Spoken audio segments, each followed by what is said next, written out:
GW ditches new 40K Space Marine Combat Patrol boxes.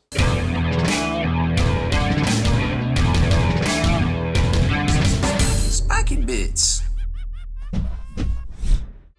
Welcome back, Hobby Maniacs. I'm Rob Bear from SpikyBits.com. So, Games Workshop just dropped a whole bunch of new Space Marine Combat Patrol. Some of them are out and some of them we're still waiting on. But it gets a little weird. Are these permanent starter sets or just another round of manufactured FOMO? Let's break it all down because this is a little confusing for basically everybody. So Games Workshop rolled out boxes for the Ultramarines, Salamanders, Imperial Fists, Raven Guard, White Scars, and Iron Hands.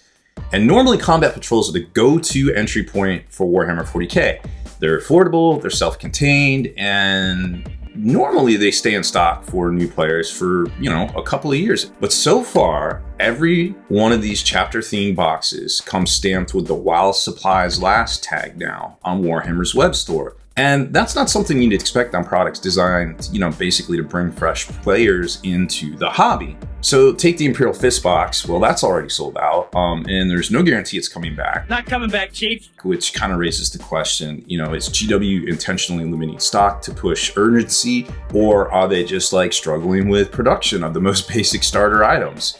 Obviously on one hand, scarcity can fuel sales. We've seen that. And on the other hand, it could just be a supply chain hiccup and GW slapping a temporary label on these until they catch up with production on their end. The problem is either way, it leaves new players in a tough spot. Instead of a clear, consistent path into the game, it becomes a scramble. And of course, scalpers win, beginners lose, and for veterans, it's annoying but familiar. First time. It's just another barrier to entry, right? So at the end of the day, combat patrols are supposed to welcome people in Warhammer 40K. So are these sets truly limited or just mislabeled? I guess only time will tell. So what do you think? Is this a clever marketing move or is it just poor planning by Games Workshop again? Thanks for watching. Supporting us is super easy. Just click on the article links provided, subscribe, or follow us right here. And remember, next time you're searching for the best Warhammer news, type Spiky Bits into Google to get the most accurate info. See you in the next one.